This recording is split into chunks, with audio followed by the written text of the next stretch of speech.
So this session is in the CSIG talk series every Thursday, 10:30 a.m. US Eastern. Please join us in welcoming Scott Nicolas from the Linux Foundation, who's going to tell us about the Deep Learning Foundation. Over to you, Scott. Excellent, Susan. Thank you, and thank you for the opportunity to meet with and speak with all of you today. Susan said, I'm Scott Nicolas. I'm Senior Director of Strategic Programs at the Linux Foundation. And what I do in that role is I set up open source projects. I'll support them once they're up and running, but a lot of my efforts are focused on bringing communities together, whether it's a project that's been in existence for years or one where organizations want to take something that's been more discrete or proprietary and make it open source, or where there's just an identified need to have an open source project and nothing's been done before. So we'll work with the community to set up governance and structures, identify resources that the project might need, and we'll help set it up.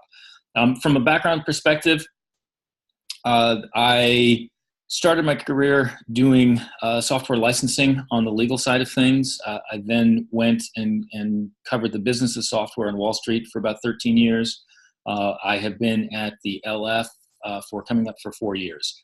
A lot of my focus this year has been on LF Deep Learning Foundation. That is our umbrella project, and I'll talk to everybody about what that means for supporting projects in the broader AI, machine learning, and deep learning space. And so I've been leading the Linux Foundation support of that project since it launched in March. And let me go through my slides here. If at any point you have any questions on what I'm covering, please feel free to interrupt me. I'd love to keep this as a dialogue as well. And let me make sure while you're doing that, I've muted everyone, so you can also ask in the chat or unmute yourself. Anyway, back to you, Scott. Excellent. Thank you. So a really brief review of the agenda for my talk today. What I'm going to cover is a little bit on the mission of LF Deep Learning. I'm going to walk through structure, and I'm going to review our activities since launch. And I'll also touch on the projects that we're currently supporting. We are actively looking for projects to support. We are interested in furthering collaboration across the entire space, whether it's a project within deep learning or outside, and I'll talk about opportunities to collaborate with projects that aren't part of our foundation as well. So from a takeaway perspective, I want you to understand that we are here as a resource for you in your AI, machine learning, and deep learning work. Whether you have a project that you think needs a home, or if you're contributing to a project that doesn't need a home, but you're looking for opportunities to collaborate, we are building an ecosystem and a community, and we want to further the exchange of technical information across the broader space to reduce fragmentation, reduce duplication, and allow us all to focus most efficiently on our individual missions and our individual project goals. So we'd love to maintain conversations with everyone going forward. I see a number of people on this meeting that are attending our technical advisory calls every 2 weeks. That's a venue where we do a lot of information sharing, and I'll have information on how you can get access to that meeting during this presentation. And I encourage everyone to attend those meetings. So that's kind of the broader overview for today. Mission and our goals. LF Deep Learning is driving open source innovation in artificial intelligence by building and supporting an ecosystem of AI, ML, and DL projects. So what does that mean? We launched with one project, which is a model discovery and AI workflow project called Acumos. We promptly then added 2 additional projects, Angel and EDL, and I'll talk about those in a bit. We are actively looking to bring in additional projects. We have a number of discussions underway. What does it mean to say a project is coming in? Really means that we are supporting it as part of a community. We have a life cycle that projects can go through, and they're eligible to receive support from our governing board. I'll talk about what that support is, what it generally means. What we're not seeking to do is to bring in projects to change their governance, not our focus. whatever governance and technical organization is working for a project today, if it's, as long as it's open, we want to continue that. We want to enable that. And so when I talk about having projects contributed and projects brought into LF Deep Learning Foundation, I'm not talking about any sort of transformative event. There's really, as long as there's open governance that's working, we, as I said, want to enable that and perpetuate that. Goals include increasing the use of AI, democratizing AI. When we talk about democratizing AI, what we mean is we don't want these tools to just sit within the silos of the data scientists. We certainly want to enable the data scientists and further their work, but there's opportunities for everyone in an organization to benefit from AI, and we want to make it as easy and as accessible as possible. We're also focused on establishing a neutral environment for collaboration with shared tools and infrastructure. So while for the Acumos project, you can look and you can take the code down from GitHub, we also have a set of CI/CD tools and continuous integration support with a release engineer that is managing a Garrett repository for the project to enable development. We have an app store for AI workflows. That's the Acumos Marketplace. And again, key focus is reducing fragmentation, redundancy, and waste in open source projects. Governance. I'll walk through this briefly. Again, we launched in March of this year, and I described it as an umbrella project. And when we talk about umbrella projects at the Linux Foundation, we have a number of them. It's a single funding effort that supports numerous technical projects.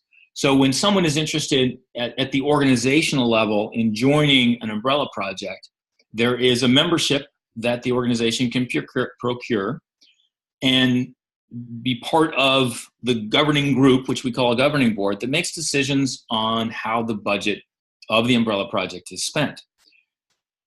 That budget is intended to be applied to support a variety of projects, not just one project, but efforts across the space. We like the umbrella structure. It's not the right structure for every type of project, for every ecosystem, in every environment, but we like it when it fits because it allows our project communities to do the following. You can smooth resource requirements of a project. One of the things we've noticed is when a project starts up, it needs to invest ahead of growth, whether it's infrastructure, hackathons to expand the developer community. All of that requires investment. 3-4 years down the road, as projects mature, focuses on integration, on maintaining backwards compatibility, and other items that don't necessarily require the same sort of upfront investment that was required at the beginning. And so what you get is a declining curve of investment. One sign of maturity of an open source project that's funded is when it starts to generate cash balances. Cash balances don't do anybody any good. We want to put cash to work. If it's not being put to work, that's inefficiencies that hurts everybody. The advantage of an umbrella project is you can layer in maturing projects with new fast-growing projects that require investment. That has an overall smoothing effect on resource requirements at the umbrella level overall, and reduces and mitigates some of the fluctuations of overall for the project resource requirements. It also lets you help harmonize efforts across a project. If you have a family of projects that are all talking to each other, and project A realizes that one of its feature sets for the release plan 9 months from now happens to be done pretty well by project W, well, it can just leverage that component from project W, and it doesn't have to waste focus and developer time on doing something that's already done pretty well. And that's one of the benefits of an umbrella project. An umbrella project also lets the project community express a strategic vision across a wide variety of open source projects. That means it has more flexibility to make a longer term roadmap and execute against a longer term roadmap. It doesn't have to choose any one particular path as the winning path. It can support many projects that are in some cases overlapping. And then over time, work to figure out let the market and developers decide which projects have advantages in certain areas and help those projects harmonize amongst themselves. So those are the general advantages that we find in an umbrella structure. And let me navigate to the next page. We have some core principles that drive us. I won't spend too much time on this, but one of the core principles is a separation of technical governance from funding governance. So I talked about how we don't require a transformation of governance when a project comes into us. The advantage of, well, the structure that we take in umbrella structures is the one funding effort supports multiple technical projects. Each of those technical projects is free to set up its own governance. It can run itself the way it likes to run. It can use the technical roles and the rules for promotions and seniority at the technical level that works for that project. We want those rules to be transparent. We want them to be open and accessible to everyone. But there's within that, there's complete freedom for each project to choose its own license and work with the governance approach that works best for it. Currently, we have 16 members. There's one that we haven't press released yet. We have 9 premier members, and we have 7 general members. The primary difference between a premier member and a general member is a premier member is a higher membership fee, but has direct representation on the governing board. Now, this is the governing board for the budget. It's not the governing board for the technical oversight of any project. One doesn't pay a membership fee to get a voice on the technical direction of the project. You earn your way there over time. Is the model that we're going after. But this is talking about budget. Let's see. A visual diagram of the structure. Anything in blue deals with funding. Green is coordination, and the purple is individual technical development. We have a governing board. That's the decision-making body for budget. Within that, there's an outreach or marketing committee, and the mechanisms exist. If we need a legal committee to have discussion about license compatibility, we have a legal committee that can be stood up as part of LF Deep Learning Foundation, and of course, a budget subcommittee. The Technical Advisory Council, and Jim, thank you for putting a link to the TAC Wiki. I will say that currently the TAC Wiki, which is in the chat window right now, requires mailing list registration. I think we may change that. We'd certainly love it if everybody joined our mailing lists. We're adding multiple people every day. We're currently at about 450 on the mailing list, but we'll probably pull those recordings in front of the mailing list just for accessibility and ease of use. Our Technical Advisory Council is our coordination group. It coordinates the efforts of the projects. It doesn't tell them what to do, but it makes sure that the projects are talking to themselves. It makes sure that they're hitting their milestones according to our project life cycle document, which was also a document that was prepared and approved by the TAC. And the TAC is also responsible for the initial review of proposals to have projects contributed to the LF Deep Learning Foundation. We are also using the TAC calls as a way of sharing information on external open source projects that our projects could leverage, and external projects that might be able to leverage work that LF Deep Learning Foundation projects have underway. We have had presentations, and these are all in the recordings that Jim has linked to. We have had presentations so far from the Onyx Model Interchange Format project, developers at IBM with the PMML and PFA formats, the Kubeflow development team at Google, and just this morning we had a presentation on version control for data from the Pachyderm project. So Technical Advisory Council, think collaboration, communication. All of the TAC calls are public.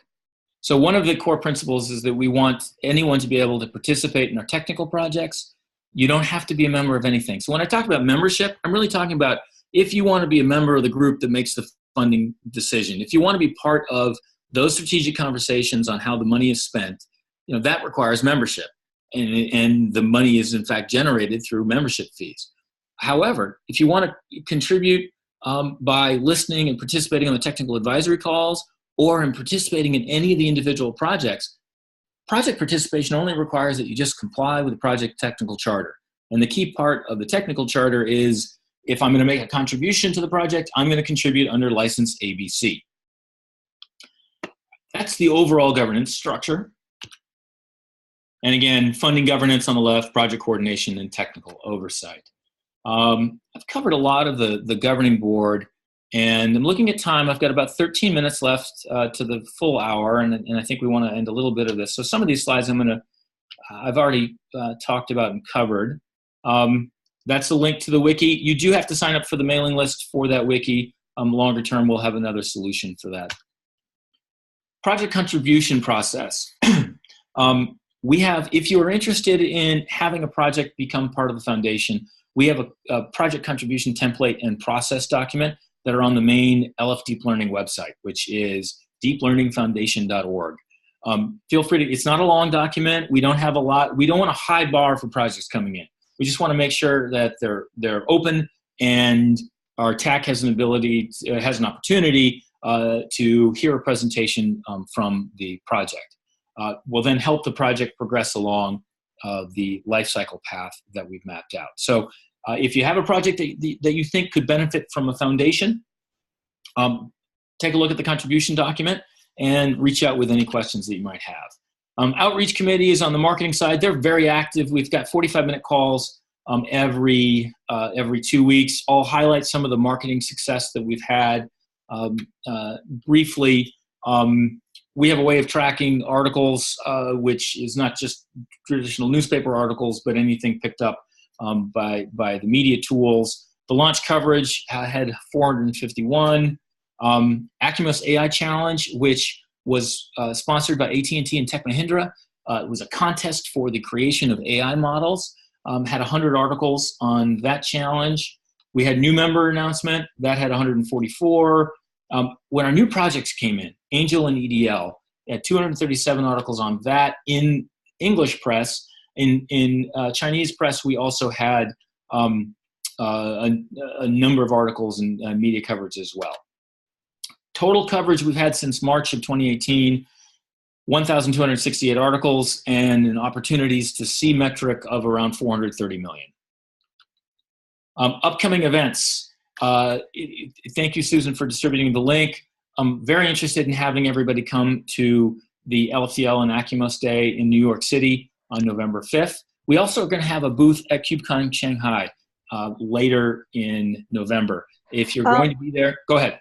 Scott, people are asking if they can join the New York City Day remotely.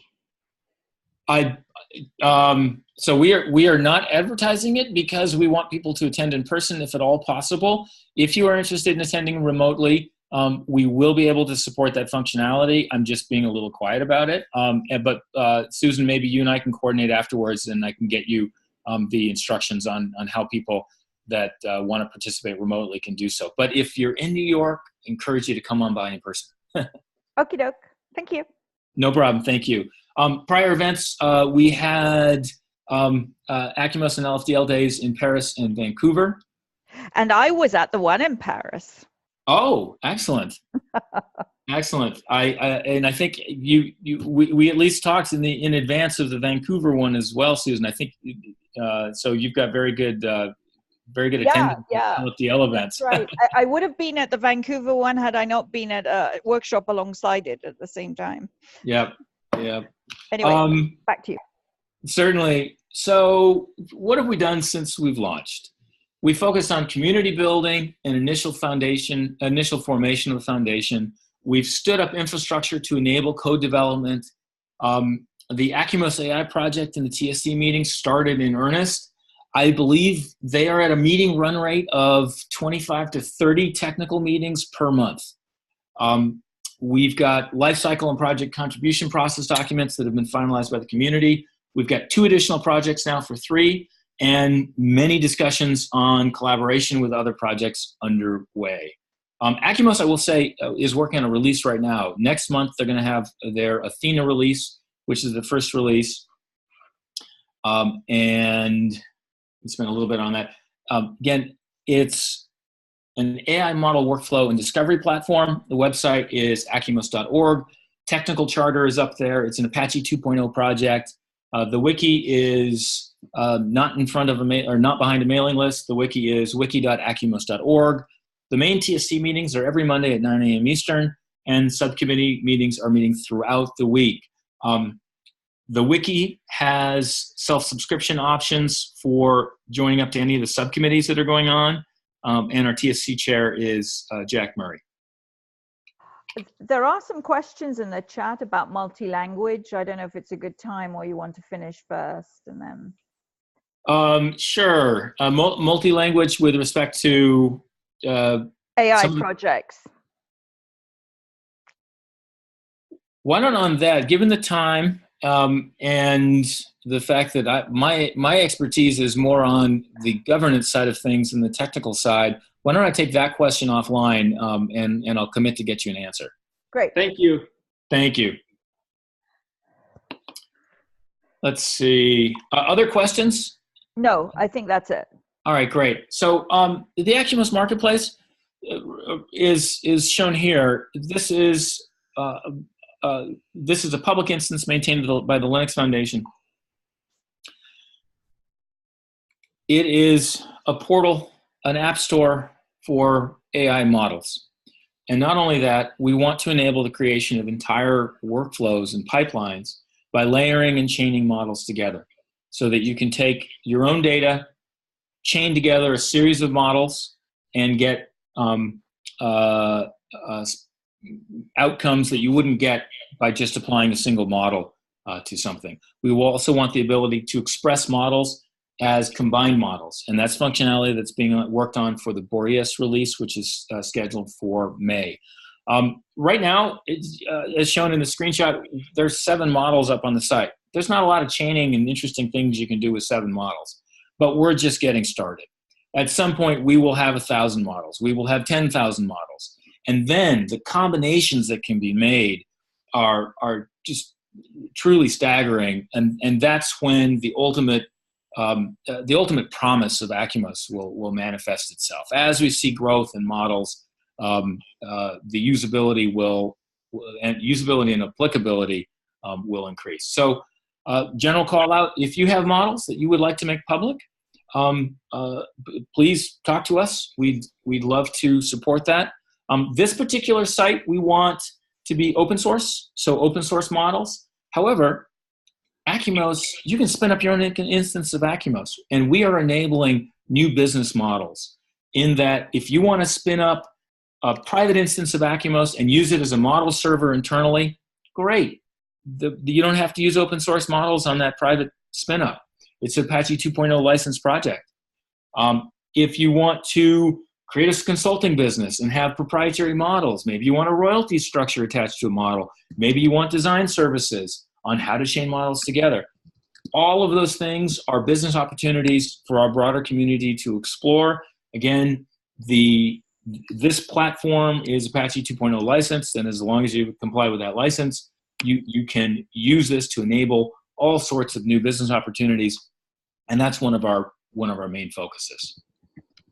Only a couple minutes left, so let me just touch on a couple of things. We have the Angel project. This might be a little bit dated, but over 1,000 commits. Angel is a high-performance distributed machine learning platform based on parameter server. It's tuned for performance with very high parameter counts, parameters in the billions. And EDL stands for Elastic Deep Learning. It was contributed by our member Baidu, and it's a job scheduler for Paddle Paddle, and they do have functionality planned to support other frameworks as well.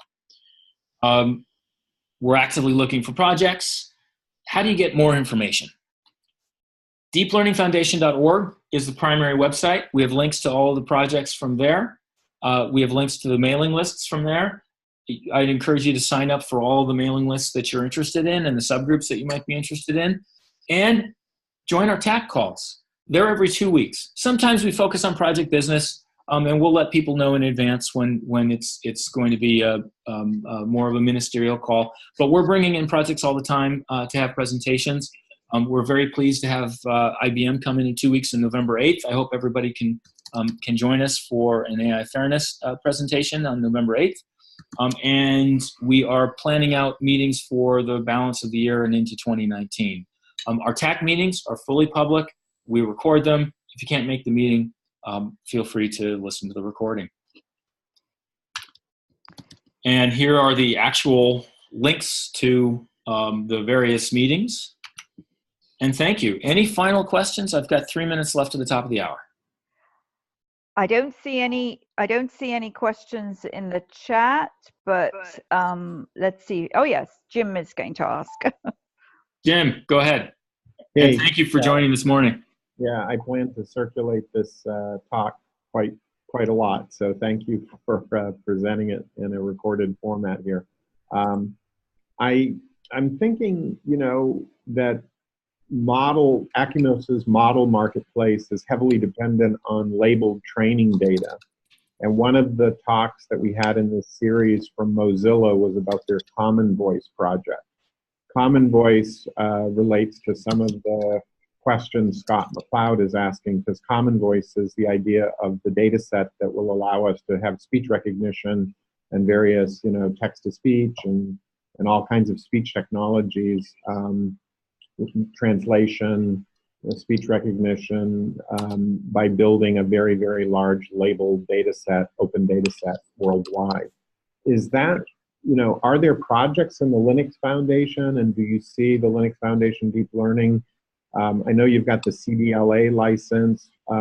What do you think the future might hold for, large data sets being in the open and being something that Linux Foundation helps with? Thank you for that question, and it's a very timely question. We see tremendous interest in having us host data of some sort, and I will check out the projects and the solutions that you just mentioned there, Jim, and thank you for that.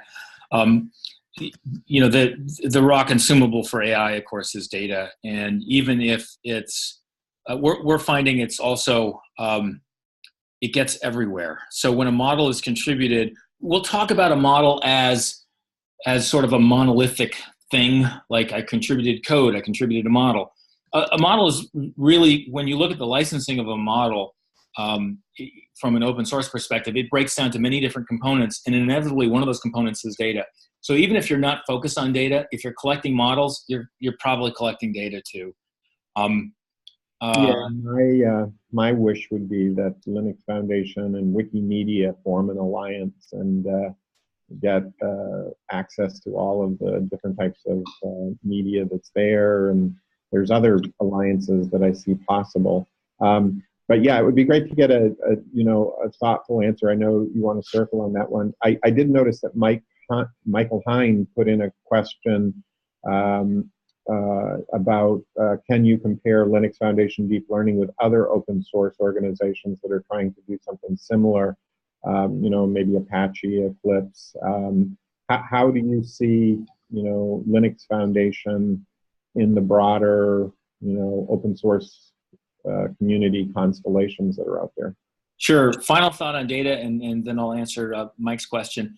We're actively looking for organizations that want to contribute data to us. We are working on, right now, from a thought perspective, how do you set up governance for a data project? Is it exactly the same as an open source technical project, or are there differences that need to be taken in consideration? So we're actively looking for companies that would be interested in contributing data. The important thing here is it's not just data, but it's cleans data, it's tags data.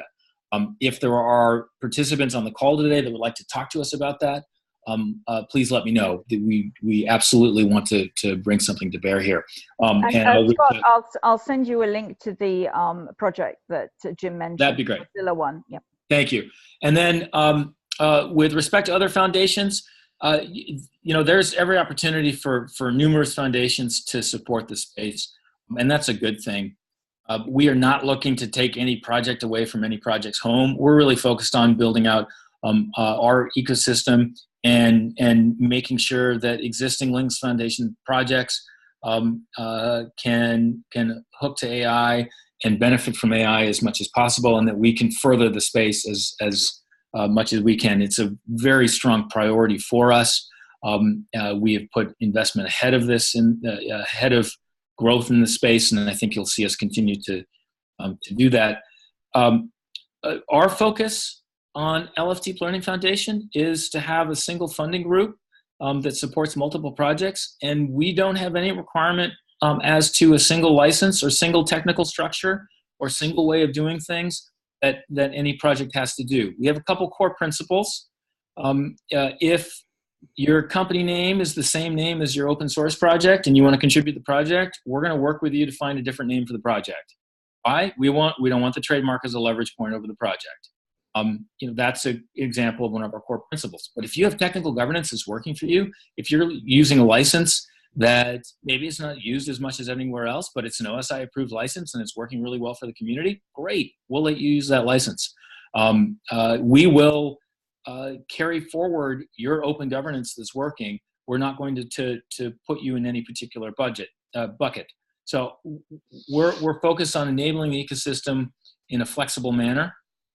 And that's our particular focus, the way we support our umbrella projects, the way we're supporting AI projects. There's every opportunity for numerous foundations to have successful ecosystems in the space, and that's a good thing for the community. Great, thank you. Any more questions? Oh yeah, there goes another. I have a question. This is Scott McLeod. Thank you so much for your great presentation. Off the top of your head, what other organizations are involved in the Linux Foundation besides, say, Baidu, which I would consider Chinese-centric? Are there other organizations which have other language bases, Spanish or other languages, for example? Oh, thank you. I had misunderstood your question, Scott, as to be a computer language question. So, yeah, very good question. We have strong participation from China and Europe as well, which if you look at our call schedules, most of our calls are early morning Eastern time. Again, apologies out to the Pacific time zone. The reason for that is if we move any one direction, we either lose Europe or we lose Asia. We have strong developer participation from France. We have Tech Mahindra, India. Tech Mahindra, India. Thank you, Jim. We have development out of Israel with MDocs. We have, I believe, 5 members in China, including Baidu. Other Chinese members are ZTE, Huawei, and Didi, and Tencent as well. And we are, in terms of the geographic regions that will come next, we are heavily engaged in conversations with a number of Japan-based organizations. So I would anticipate that the language coverage will continue to expand.